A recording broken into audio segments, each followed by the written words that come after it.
3 years ago today, my life and the life of many Lebanese changed forever. Some people lost a loved one, others lost their homes and businesses. Some were physically scarred for life, and many are still mentally and emotionally reeling from that fateful day. The one thing in common is that we're all still seeking answers. What happened on August 4, 2020? And who will pay the price for the negligence that altered the course of our lives in many different ways?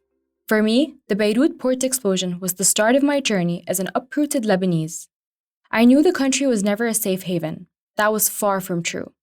For decades, life in Lebanon had been marred by conflict and corruption, but it was home. And home wasn't perfect, but at least I belonged. Much of the life I had built for myself was in or near the center of the capital that was completely destroyed by the blast. It all turned to rubble that day, and when I took to the streets with hundreds of others in the cleanup campaigns after the explosion, the city I once knew looked so unrecognizable. For days and nights after August 4, I was glued to the TV and my mobile screen, listening to the stories of the victims and watching their families try to find what's left of them amid the destruction. The survivors' guilt kicked in. Until this day, it all still feels surreal. Before August 4, the thought of leaving Lebanon had never crossed my mind. But on September 4, as an email exchange shows, I applied for my first job abroad. Now I live somewhere in between Lebanon and the UAE. Abu Dhabi gives me the stability and the opportunities that I had always dreamed of, and Beirut allows me to catch up on time spent away from my loved ones. This is Beyond the Headlines, and I'm your host, Fatima Al Mahmoud. In this episode, I am in Beirut, reflecting on how August the 4th, which witnessed the largest non-nuclear explosion in history in Beirut, changed the lives of many, including myself. Some Lebanese decided to leave the country and others decided to stay. They're in different places and positions in life, yet they share the same feeling. But before we start, if you want to get all the latest episodes as soon as they come out, then just hit the subscribe button wherever you listen to your podcasts. Sometimes I close my eyes and I take a trip back in time to August 3rd, 2020, before it all happened. At that time, Lebanon was experiencing a period of significant political, economic, and social turmoil. It culminated in October 2019, when widespread anti-government protests erupted, triggered by public frustration over government corruption, mismanagement, and economic inequality. The country was also facing its worst economic crisis in decades after a severe shortage of foreign currency, leading to a liquidity crisis in banks and restrictions on withdrawals. At that time, the Lebanese pound lost a significant portion of its value, leading to soaring inflation and a rise in the cost of living for citizens. Pre-August 4, COVID was all over the place. The country's economic and political well-being was in a very disastrous situation. So the country was in ruins. Jobs were not really something you can depend on. Mobility was an issue. So I was just minding my own business and just surviving by the day. And every day we were like facing something worse and worse happening. We were struggling. My dad was sick, and I was always struggling to get him into a hospital and everything. So I was working, getting back home, and then try to chill in the afternoon with my friends, trying to avoid as much as I can anything related to the situation of the country. People were coping, or trying to escape from the pain of reality. There was a shortage in basic necessities, including wheat for bread, medication, hospital equipment, and basically every sector in the country. People had no idea if there was ever going to be a solution for this. Then there was a nail in the coffin. A devastating explosion occurred in the port area of Beirut, resulting from the detonation of hundreds of tons of ammonium nitrate, which had been improperly stored in a warehouse for several years. In just a few minutes, the blast caused destruction across the city, with the shockwave shattering windows, damaging buildings, and leaving streets covered in debris. The explosion was so powerful that it was felt many kilometers away from the epicenter. Nadir Huwella remembers what happened. Now, the first blast, I was like, what the hell was that? This is definitely an earthquake because the whole building shook. And it was such a big blast in terms of a sound. It was something unprecedented. Then the second blast happened. I was like, okay, something is going on. This is another earthquake. So the first thing that came to mind was the word earthquake, nothing else. So I went back to my room exactly at the bed where I was, laying just a few minutes before. On that spot, the whole glass of my window, a very big window, full glass, was just all over my bed. The immediate aftermath of the explosion was chaotic, with emergency services overwhelmed by the scale of the disaster. Hospitals were full of casualties, and there were reports of many people being trapped under the debris. The explosion resulted in a significant loss of life, with more than 200 people killed, more than 6,000 others injured, and many more reported missing. The blast also caused severe damage to homes, businesses, and infrastructure in the vicinity, leaving thousands of people displaced. Many people were left in dire need of assistance, and numerous local and international volunteer organizations and individuals came forward to provide aid and support to the affected communities in Lebanon. Nagham Ghandour recalls that day. I believe I was so shocked in a way I was not able to think or analyze or understand what's happening. And then the other day I went work. After the work, I heard people helping in the neighborhood. So I started to feel like I need to help also, but I'm not able, like I don't have the energy to do it. So eventually I forced myself in the weekend. Someone in the village collected for me covers and pillows to help people. So I found myself responsible to just distribute them. But I don't have the experience with this. So I called my friend, he works for the Red Cross.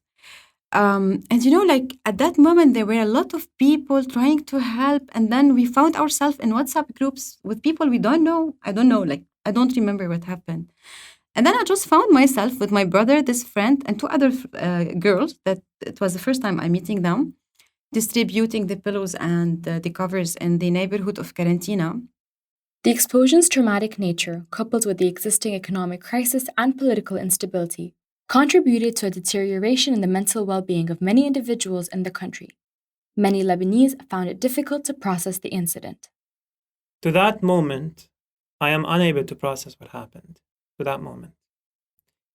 Yet, when the news started coming in, I wasn't really focused on what happened, what was the reason, ammonium, fireworks. This is not where my mind was going. My mind exactly was going towards the immense destruction that struck my city. It was like, what happened to my city? The people. People dead, others are heavily wounded, and they just kept coming in and in and in, and more and more and more. It's like, what was happening to my community, to my city? That was the only thing that actually did not really shock me only. It made me feel numb, totally numb. And I was just speechless the entire night because it was extremely heavy to actually, consume this pain second after second. So I really didn't care why it happened. I just wanted this bloodshed to stop. The explosion caused immense trauma and grief for those who lost loved ones, witnessed the devastation, or experienced injuries themselves. The sudden and catastrophic nature of the event led to feelings of shock, sadness, and despair. It left them anxious and fearful about their safety in the future. The unpredictability of the event and the uncertainty it brought to the already unstable situation in the country contributed to that. Many Lebanese were at risk of developing post-traumatic stress disorder, PTSD. The distressing memories, flashbacks, and nightmares associated with a traumatic event could have long-lasting effects on their mental health. Days and months later, people started suffering from distressing memories, flashbacks, and nightmares associated with the traumatic event. The combination of the explosion's impact, economic crisis, and political instability led to a sense of hopelessness and helplessness among people. Up until that moment, Nadir, Nagham, and I, among hundreds of thousands of people who were in Beirut during that time, shared the same experience. But our fate was different. Nadir has decided to leave the country. He's now living in Riyadh as a business lecturer. Yes, it was a turning point. Okay, just like many Lebanese, I had issues with the system. I had issues with the country. Things are not working out. Things are bad. But to a certain extent, it was livable. I had a glimmer of hope. After that blast and the chain of events that followed, I came to realize that, okay, I cannot coexist with this system anymore. Because, first of all, accountability is nowhere to be seen. And unfortunately, I have this very strong feeling that nobody will be held accountable. The culprits will not be held accountable. And unfortunately, day by day, I'm being proven right. It was a turning point because of the trauma it created. Okay, I was not physically affected, not my close loved ones. We were all safe and sound. But my community was just broken into pieces. And you could see that everywhere. Everybody was traumatized. This collective trauma is something I could not ignore. And I felt I just need to take a distance from it because it was way too painful. And this is one of the main reasons why I decided to leave. I needed to stay away from that trauma. Maybe because I'm very empathetic. Maybe because this community matters a lot to me. But it's mostly because you feel like I have to live in this country day by day. Okay? And nothing happened to me and my loved ones. Okay? So does this mean we were lucky? Yes, we were lucky. I cannot live in a country where I have to live by luck. Lebanon has a long history of emigration due to various factors, including economic challenges, political uncertainties, and regional conflicts. The explosion in Beirut, coupled with the already dire situation in the country, likely prompted additional individuals and families to consider leaving for other countries. This is not the first case of bloodshed, basically, in Lebanon. I mean, we've seen too much at this point. Growing up, I always heard that Lebanon is very unstable. Lebanon, you might never know when the next thing might happen. You're never really safe. You're never really stable. So, what was it about August 4 in specific? Because you said you lived your whole life in Lebanon. What was it about August 4 in specific, though, you were like, I'm packing, I'm getting out of here. There's no future or there's no life for me here anymore? Because it was made by the system, protected by the system, and ignored by the system. You live in a system that thrives and survives on your pain and trauma and on abusing you. But as thousands decided to leave the country and seek a normal life somewhere else, others couldn't pluck up the courage to fly the borders for good and decided to stay. Nagham is one of those. She currently works in the IT field. After the blast, it was the first time for my life thinking that maybe we need to leave, like nothing left in this country after all what was happening. And then I don't know, I was hesitating, thinking about it, trying to digest it, thinking what are the options, whatever. And for some reason, I stayed again. Like, I didn't leave. I don't regret it at all. For me, I love this country. I love the people living in this country. With everything happening here, and somehow I'm able to deal with it. I'm someone sociable, so I like social life and everything. And I feel like it's going to be hard for me to start a new life abroad. But staying for Nagham also meant that she had to say goodbye to her friends and loved ones who decided to leave. And coping with that was not easy. This is trauma, especially that in Lebanon, you always have the waves of people leaving, you know? So after the blast, like with all what we are living and the blast and the trauma, you also have to say bye to a lot of people. Very hard, very painful. But I found a solution for it by having friends with expats living in Lebanon. So this helped me a little bit also. I asked Nagham if she thinks this means she has some unfinished business with the country. it's not just about the justice for the blast, it's about everything happening in this country. And that's what I was trying to convince people before the blast, that please stay because we need to do the change. Like if we all leave, who's going to do the change in this country? I know that I don't have this big power. I don't have a superpower. I cannot change a lot, but I'm changing as much as I can. Like, and that's what I'm trying to do with the friends that are still here or who came back, that just try to change, to do these small changes around us. This might have an impact somewhere. Meanwhile, those who left found a sense of stability somewhere else, but sacrificed a lot in return. Most importantly, the sense of belonging to a family, as Nader explains. I am distant from my parents. That's a sacrifice. I'm distant from my friends. I'm very distant from my comfort zone. The community I've lived in for all my life, I am distant from it. Lebanon is a country that is, for me, easy to deal with, easy to go around. I did sacrifice all of that.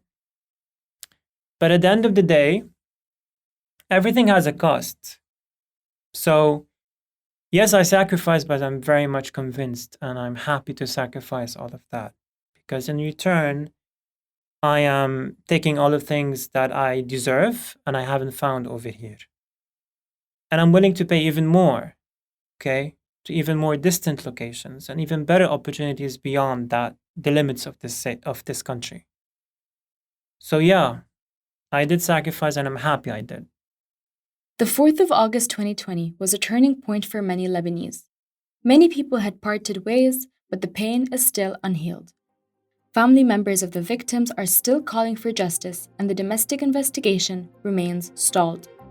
Lebanese people might still live many anniversaries of the blast until they get their real closure and move on, either by completely healing, going back to the country, or living in peace. This was Beyond the Headlines. Thanks this week to Nader Huwella and Nadam Ghandour. This episode was produced by Matt Kinniston, Dua Farid, and Arthur Edison, and I'm your host, Fatima Al Mahmoud. Thank you for listening. Remember to subscribe or follow us on your favorite podcast platform so you never miss an episode. And if you enjoyed this episode, please consider sharing it with others who might benefit from this conversation.